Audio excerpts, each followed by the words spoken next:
ಇನ್ನು ಗಣ್ಯರಿಗೆ ರವಾನೆ ಆಗ್ತಾ ಇದೆ ರಾಮ ಮಂದಿರದ ಆಹ್ವಾನ ಪತ್ರಿಕೆ. ಉದ್ಘಾಟನೆಯ ಆಹ್ವಾನ ಪತ್ರಿಕೆಯ ಪ್ರತಿ ನ್ಯೂಸ್ ಫಸ್ಟ್ಗೂ ಕೂಡ ಲಭ್ಯವಾಗಿದೆ.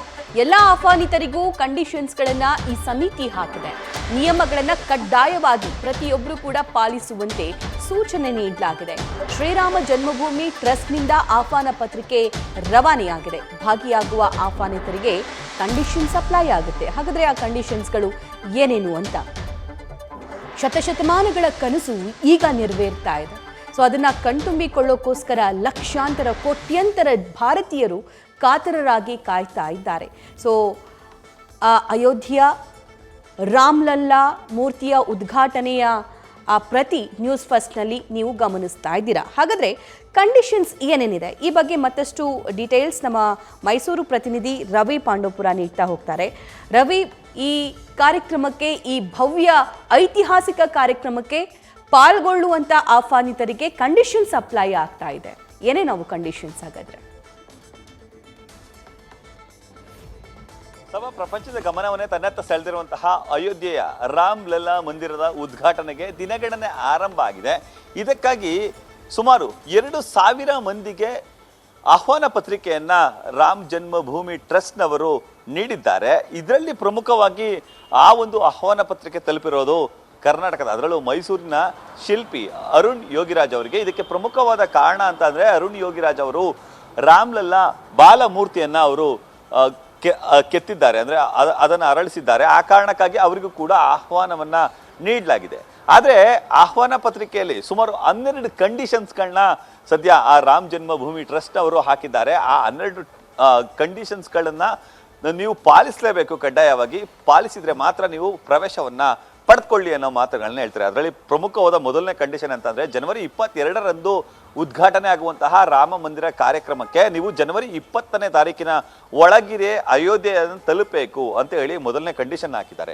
ಎರಡನೇದು, ನಿಮ್ಮ ಬಳಿ ಯಾವಾಗಲೂ ಕೂಡ ಸದಾಕಾಲ ಆಧಾರ್ ಕಾರ್ಡನ್ನ ಜೊತೆಯಲ್ಲೇ ಇಟ್ಕೊಂಡಿರಬೇಕು. ಆಧಾರ್ ಕಾರ್ಡ್ನ ಒರಿಜಿನಲ್ ಪ್ರತಿನ ಇಟ್ಕೊಂಡು ಬರಬೇಕು ಅಂತ ಹೇಳಿ. ಇನ್ನು ಮೂರನೇದು, ನೀವು ಅಗತ್ಯ ಅಂದ್ರೆ ಅನಿಸುವಂತಹ ವಸ್ತುಗಳನ್ನ ಹೊರತುಪಡಿಸಿ ಮೊಬೈಲ್ ಆಗ್ಬೋದು ಅಥವಾ ಪರ್ಸ್ ಆಗ್ಬೋದು, ಎರಡನ್ನೂ ಕೂಡ ತರುವಂತಿಲ್ಲ. ಒಂದು ವೇಳೆ ತಂದ್ರೂ ಕೂಡ ನೀವು ಆ ಒಂದು ಪ್ರಿಮಿಷಸ್ ಒಳಗಡೆ ತೆಗೆದುಕೊಂಡು ಬರಬಾರ್ದು ಅಂತ ಹೇಳಿದ್ದಾರೆ. ಇನ್ನು ಪ್ರಧಾನಿ ನರೇಂದ್ರ ಮೋದಿ ಅವರು ಕಾರ್ಯಕ್ರಮಕ್ಕೆ ಆಗಮಿಸುವ ಸಂದರ್ಭದಲ್ಲಿ ಅಡ್ಡಾಡಬಾರ್ದು, ಯಾರು ಕೂಡ ಓಡಾಡಬಾರ್ದು ಅಂತ ಹೇಳಿ ತಿಳಿಸಿದ್ದಾರೆ. ಜೊತೆಗೆ ನಿಮಗೆ ನಿಗದಿಪಡಿಸಿರುವಂತಹ ಸ್ಥಳದಲ್ಲೇ ನೀವು ಕೂರಬೇಕು ಅನ್ನೋ ಒಂದು ಕಂಡೀಷನ್ ಕೂಡ ಹಾಕಿದ್ದಾರೆ. ಇನ್ನು ಕಾರ್ಯಕ್ರಮಕ್ಕೆ ಮಕ್ಕಳಿಗೆ ಪ್ರವೇಶ ಇಲ್ಲ, ಹಾಗಾಗಿ ನೀವು 10 ವರ್ಷದ ಒಳಗಿರುವಂತಹ ಯಾವುದೇ ಮಕ್ಕಳನ್ನ ಕರೆ ತರಬಾರ್ದು ಅನ್ನೋದು ಕೂಡ ಮತ್ತೊಂದು ಕಂಡೀಷನ್ಸ್ ಇದೆ.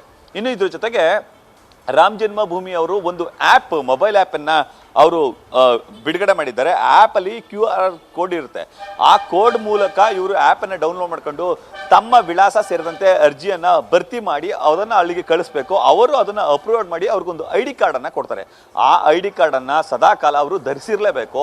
ಒಂದು ವೇಳೆ ID ಕಾರ್ಡ್ ಇಲ್ಲ ಅಂತ ಹೇಳಿದ್ರೆ ಅದಕ್ಕೆ ಪ್ರವೇಶವನ್ನು ನಿರಾಕರಣೆ ಮಾಡ್ತಾರೆ.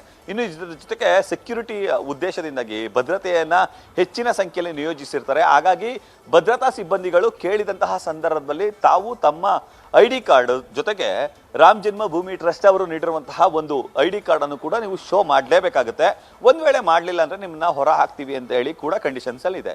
ಇದ್ರ ಜೊತೆಗೆ ಪ್ರಧಾನಿ ನರೇಂದ್ರ ಮೋದಿ ಅವರು ಈ ರಾಮ್ಲಲ್ಲಾ ಮೂರ್ತಿಯನ್ನ ಕಣ್ತುಂಬಿಕೊಂಡ ಬಳಿಕವಷ್ಟೇ ನಿಮಗೆ ಪ್ರವೇಶ ಅಂತ ಹೇಳಿ ಕೂಡ ಇದೆ. ಆ ಸಂದರ್ಭದಲ್ಲಿ ನೀವು ಮುಂದೆ ಹೋಗಕೂಡದು ಅಂತ ಹೇಳಿ ಕೂಡ ಹೇಳುವಂಥ ಕೆಲಸಕ್ಕೆ ಮುಂದಾಗಿದ್ದಾರೆ. ಹೀಗೆ 10 ಹಲವು ಕಂಡೀಷನ್ಸ್ಗಳನ್ನ ಹಾಕಿದ್ದಾರೆ.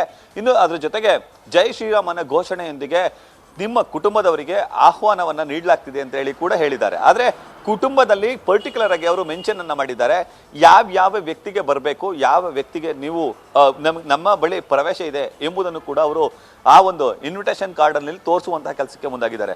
ಪ್ರಮುಖವಾಗಿ ಈ ಒಂದು ರಾಮ್ ಜನ್ಮಭೂಮಿ ಅಂದ್ರೆ ರಾಮ್ಲಲ್ಲಾದ ರಾಮ ಮಂದಿರ ಉದ್ಘಾಟನೆಯ ಕ್ಷಣಗಳನ್ನು ಕಣ್ತುಂಬಿಕೊಳ್ಬೇಕು ಅಂತ ಹೇಳಿ ಕೋಟ್ಯಾಂತರ ಜನರ ಕನಸಿದೆ. ಅದರಲ್ಲಿ ಕೇವಲ 2,000 ಮಂದಿ ಜನರಿಗೆ ಮಾತ್ರ ಆಹ್ವಾನವನ್ನು ನೀಡಲಾಗಿದೆ. ಅದರಲ್ಲೂ ಮೈಸೂರಿನಲ್ಲಿ ಒಬ್ಬರು ಆ ಇನ್ವಿಟೇಷನ್ ಕಾರ್ಡ್ನ ಪ್ರತಿ ಅಂದರೆ ಆಹ್ವಾನ ಪತ್ರಿಕೆ ಪ್ರತಿ ನ್ಯೂಸ್ ಫಸ್ಟ್ಗೆ ಲಭ್ಯ ಆಗಿದ್ದು ಅದನ್ನು ಸದ್ಯ ನೀವು ಗಮನಿಸ್ತಿರ್ಬೋದು. ಸಭಾ ರೈಟ್ ರವಿ, ಧನ್ಯವಾದ ಡೀಟೇಲ್ಸ್ಗಾಗಿ. ನ್ಯೂಸ್ ಫಸ್ಟ್ ನಿರ್ಭೀತಿಯಿಂದ ನಿಮ್ಮ ಪರವಾಗಿ.